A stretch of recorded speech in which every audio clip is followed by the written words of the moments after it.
Mike Nelson, the CEO of Arivia. Thank you very much for joining us for our discussion today at PhocusWire. It's a pleasure to see you again. You and I go back quite a few years to the mid 2000s, so it's nice to see you in a relatively new job as the CEO, as I say, of Arivia. So I thought, first of all, before we dive into some of the issues, if you can kind of give us a little bit of context around what Arivia is, what the company does, and how it helps travel companies for those that may not have heard of the company.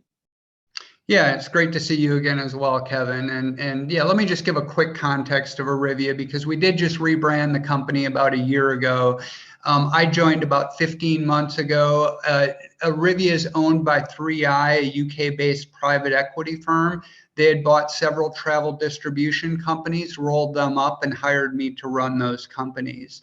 Arivia is a B2B2C company, so we work with our business partners to offer travel to their customers. That may be a travel club where we offer the full suite of travel products, air, car, hotel, activities, cruise, or it may be a single component of travel. You know, many of our travel customers or clients, I should say may rely on us to do the cruise offering, because cruise is such a specialty product. And then the last thing I'd say that differentiates us and an area of focus for us is working with closed user groups. So really all of the sophistication behind alternative currencies, earning and burning points, procuring inventory for closed user groups, that's a real specialty of ours. Okay, so we're recording this in the middle of October, and we are probably 21 months since the onset of the pandemic. But, you know, luckily, and good news for the industry, you know, everybody is talking about travel. There's a rebound, there is a recovery in place, depending on where you are in the world, depends on the extent to which we're seeing some recovery. But, you know, what does it mean when we have so little control as an industry over so many external factors? It's a difficult thing to kind of, for companies to get their heads around about how to operate, right? Yeah, well, that's right, Kevin. You know, obviously there's a lot of things we don't control, you know, the pandemic, maybe the aggregate level of travel demand, et cetera. But there, you know, we focused on the things we could control. And as an example, you know, what we did early on is we identified those parts of our business that were more impacted by the pandemic: international travel, cruise. And we started working with our partners to focus on parts that were a little bit more resilient, such as regional travel and hotel stays. So we really changed our marketing tactics, our inventory procurement. And in fact, in sort of the May-June period, we had a record number of bookings, higher than what we had in 2019. Now, I said number of bookings, not dollar of bookings, because we replaced, for instance, high margin hotel and international bookings with, you know, local hotel bookings. But, you know, that was one of the things we did. And then the other thing we did was we really took some of maybe the calories that we used to spend in driving the day-to-day business. Some of our partners weren't as interested in marketing travel during that period. So we took those resources and focused them on really making sure that our product and technology was everything we wanted it to be and was the best it could be. So it gave us the chance to really refocus on some of those infrastructure projects that can be difficult to do in more normal times. So it's almost making use of the downtime when there's, you know, little business going on to do, as you said, some of those infrastructure issues. I mean, have you been doing that the entire time, or was that just something that you did at the outset of the pandemic? We had been doing it the entire time, Kevin, because again, remember, we were 3 different companies that came together. Right. Anytime that happens, you know, with the logic for bringing those 3 companies together is one company had the best hotel platform, another company had the best cruise platform, another company had the most sophisticated membership capabilities. So stitching all those things together was always part of the game plan. It just, those things are never easy and it takes a lot of resource. So we're able to dedicate more resources to those types of activities. Right. So if we can go back to recovery and rebounds and things like that then. So do you sense, Mike, that it's going to continue to be driven primarily by leisure travelers? And, you know, I suppose that's the first part of the question. But the second part is, what does that mean for so many travel businesses that rely on corporate travel if leisure travel is going to drive the recovery, do you think? Yeah, well, listen, my focus in all my different roles throughout my career in travel has been leisure. So that's more my area of expertise. As a business traveler, I will say I think that business travel is going to bounce back. But having said that, I think that leisure travel will continue to be a higher portion of the total travel market for the foreseeable future than it was pre-pandemic. And my logic for that is just some of the leisure travel always had beneficial demographic tailwinds, right, with an aging society. And now on top of that, you have people who maybe have chosen to drop out of the workforce sooner than they otherwise would have. And you have companies that are giving their employees more flexibility in terms of where they work from and everything else. I think all those are going to contribute to more leisure travel than otherwise would have existed had this pandemic never occurred. Now, again, it's going to take a few quarters before those trends, fully bear out. But I really think that, the environment we're in sets up well for leisure travel for the long term. There's always been a discussion, Mike, around, what are the motivators for people to book? Is it just price? We're so driven by price that people always look at that first in search results. But I think a word that has crept more into the kind of the vernacular over more recent years is value, because it's very different from price. And there is a suggestion that, value is much more important in the travel climate. Would you agree with that? And to what extent would you say value is the most important part? Well, over the last, certainly in 2021, we've seen an incredible surge in sort of bucket list type bookings, luxury bookings. We've had more, say, $25,000 plus bookings than we've ever had before. We've had more around the world cruise bookings than we've ever had before. A few days ago, we sold an around the world cruise booking via live chat, which to me was amazing. And there's certain sort of psychological and financial issues that are driving that related to the pandemic. But, that's obviously sort of a short-term phenomenon. And for the travel industry to be healthy again, yes, we need to get back to strength in the middle market and the contemporary categories in those types of things. And value is always important. Value is important at the luxury end. There it's a high price point, but the expectations are very high for the experience. And of course, at the more moderate price points, it's more of a good experience for a good price. Now, what we're focused on, again, back to that comment I made about us being focused on closed user groups, that really allows us to get access to some unique inventory at great prices. And I won't get into all the details about, our closed user groups are more closed than many others that you will see.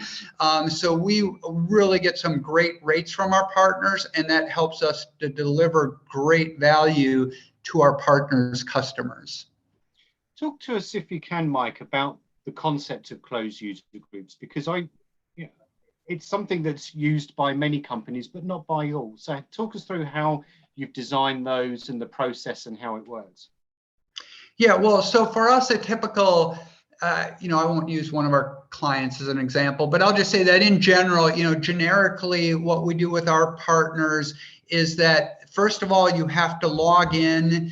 They'd have some type of membership, right? So you have to log into a website to get access to the benefits, and travel may be one of the benefits. We provide travel, but they may have other providers of other types of benefits. So you don't get access, you don't see the inventory, you don't see the prices until you log in. They're not available to the public in an open environment, in a retail environment. And then the added level of opacity that we provide is because most of our partners work on some type of membership model where they're using alternative currencies to purchase the inventory. So, you have to log in, be a member of this club, and then you have alternative currencies that you're using to purchase the inventory. So that gives almost 2 layers of opacity, and our suppliers really like that because, you know, I'd say some other companies have a very thin layer of opacity in which they're offering these prices, and those prices can pretty quickly be discovered. Now, would you say that the concept of closed user groups and the kind of the process that you've just outlined for us, is that a trend that you sense is going to get bigger as a result of what we're going through with the recovery, or is it very much a trend that's here and now? You know, I don't know. You know, I've seen these things wax and wane. I've been in the travel industry for a long time, and you know, it with the suppliers, when they're struggling to move inventory, they love distributing things through opaque channels. You know, when inventory's tight, maybe it's not as necessary. So I've seen that wax and wane over the years. I think what a lot of companies are really trying to do is create loyalty. And one of the ways to create loyalty is through a subscription or through a membership that does allow you to have a relationship with the customer and offer value in different ways. So I think everything you're seeing, you know, everyone, you know, talking about how do you get to a Netflix model or something like that, you know, of course, people are trying to figure out that secret sauce in travel as well. And the good news for us is, you know, we figured that out many years ago, long before I started running the company, and I'm just trying to make it better. And, you know, in a way, subscriptions and memberships have been, some might say it's the trend of 2021. We've seen TripAdvisor Plus was launched this year. eDreams Odegeo, which is the Spain-based online travel agency, is making huge strides with its own Prime subscription service. What do you think has driven organizations like those to kind of go for the subscription model, which, as you say, has been around for a long time, the membership model at Arivia and its various entities? I mean, what is it that's propelling them to kind of jump on the, I don't want to say bandwagon, but I just have, but you know what I mean? It is a trend that they all seem to be riding on this year. Yeah, you know, I think anytime you can build a stronger relationship with your customers, encourage them to engage with you in ways that, you know, builds a stronger relationship and encourages them to book their travel on your platform as opposed to, you know, being more promiscuous and booking across multiple platforms is going to be a benefit. You know, the TripAdvisors of the world have a very large customer base, and you know, when you're looking at sort of share a wallet, what percentage of my customers' travel am I accounting for? I think all of us can do a good job or a better job of driving that percentage up. So everyone's focused on that, a larger share of wallet. There's different ways to do it, and you know, a subscription or membership is one of those methods. Right. You referenced in an answer just a moment ago, Mike, about you took a around the world booking for a cruise through a virtual chat. I mean, cruising was or is the last travel sector to kind of get back up on its feet or set its sails fluttering again. I mean, what does the recovery look like for that particular sector and the cruise lines that operate in it? And, you know, I suppose a supplementary question to that is, you know, how can they catch up after 18 months of barely any sailings at all for them? Yeah, well, first of all, on a personal note, I'm going to be taking my first post-pandemic cruise in a couple weeks, and I'm really looking forward to it because, you know, where else can you go where everyone's vaccinated? The cleaning standards are you know, better than any place else you're going to go. The crew to guest ratios are extraordinary. You know, you're getting a great value in cruising right now, and it's a very safe experience. I was talking to one of our partners, I guess I can say the name Celebrity. If you get COVID on one of their ships, they'll actually fly you home on a private jet. So, the cruise lines are really bending over backwards to make sure it's a great experience. And everyone I've spoken with that's been on a cruise, and many of our employees have been on a cruise since the pandemic broke, since the industry has restarted, has said it's a wonderful experience. Now, in terms of the recovery, I think most of the cruise lines will pretty much be back to full capacity by, call it, middle of next year. That could change, of course, but that's the current plans. But what I really look at is, for the long term, these cruise lines are taking order on something like 100 ships over the next 5 to 6 years. That's a tremendous amount of capacity.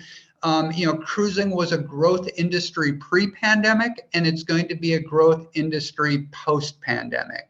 We've got to get past these next months and quarters. I'm sure there's going to be, it's going to be a little bit rocky over the next couple quarters, but I am 100% confident that if we're talking again and call it 2 years, the cruise industry is going to be very healthy again. Yeah, and it's interesting you say that they're forecasting full capacity by the middle of next year, because that's a lot better than many airlines who are saying 2023, even 2024, depending on the size of the carrier. So I suppose slightly ironically, given that the cruise has been really suffering for 18 months, they may actually be the one that kind of recovers fully before many of the other parts of the industry. I mean, let me ask you, Mike. It's easier to mothball an airplane than it is a cruise ship. Yeah, really. Okay, I mean, what does the return of cruising mean for non-cruise travel companies? And in particular, can they capitalize on the rising demand for cruising? I'm thinking, others that are in the cruising food chain kind of benefit from that almost. Yeah, that's what we talk to a lot of companies that offer many of the travel products but don't offer cruise. And obviously, over the last year, that's been a difficult conversation, because businesses are always focused on, the nearer term and what am I going to invest my resources in now. Now, interestingly, now we're starting, more of those companies are getting interested in offering cruise once again, because they understand the dynamics. They understand that, the cruise industry has tremendous demographic tailwinds. There is going to be a lot of supply coming online. Companies, if you're offering travel, I think you have to offer cruise. And we're well positioned to help our partners offer cruise. And in fact, some of those partners I talked about where we shifted from a cruise focus to maybe more of a regional hotel focus, we're now starting to shift back to cruise again. And just in the last few weeks, we've seen a real rebound in cruise bookings. Customers have been responsive to cruise marketing in ways they weren't throughout most of this pandemic. Yeah, it's very interesting. And I think a huge benefit for those that are able to sell cruises, it is such a high ticket item. It isn't just a regional 2-night stay in a hotel. So there's a financial benefit to be working with cruise customers, of course. So finally, then, when you think about, Kevin, just what for companies that do offer where their customers have points that they're trying to utilize, you can burn a lot of points in booking a cruise. And a lot of these customers have accumulated point balances over the last 2 years, right? So these companies are looking for ways to help their customers burn points, and cruising is a great way to do that. Right. Okay. So last of all, then, Mike, if we can, I mean, in your opinion, then, over the last, I think we said 21, 22 months or so, what has fundamentally changed the travel industry? And what do you think are some of kind of the long-term lessons that travel companies, we hope, that they have learned from this experience? Yeah, it's interesting. If someone would have told me this pandemic would have gone on as long as it did, I would have thought there'd be more carnage in the travel industry than has occurred. I've been in this travel industry through 9/11, through the global financial crisis, and now through the pandemic.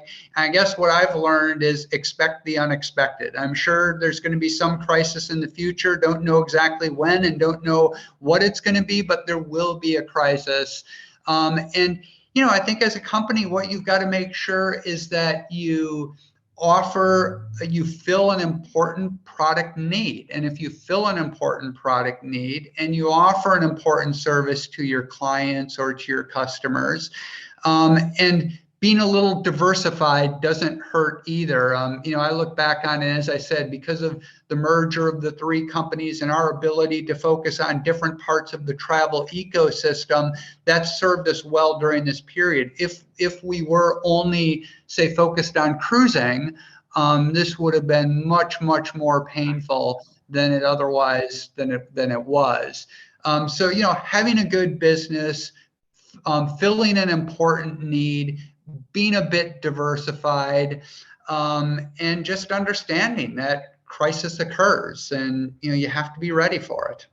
Yeah, and I think I'm sure you'll agree, is as well as diversity of product and diversity of workforces and things like that, it's just, I think the industry has shown a tremendous amount of resilience, both in kind of the way it weathers things financially, but just in kind of the spirit of everything. There seems to have been some amazing stories that have emerged over the last year and a half or so. So thank you very much, Mike Nelson, the CEO of Arivia, for joining us at PhocusWire. Really appreciate your time today. Thanks, Kevin. Great to see you.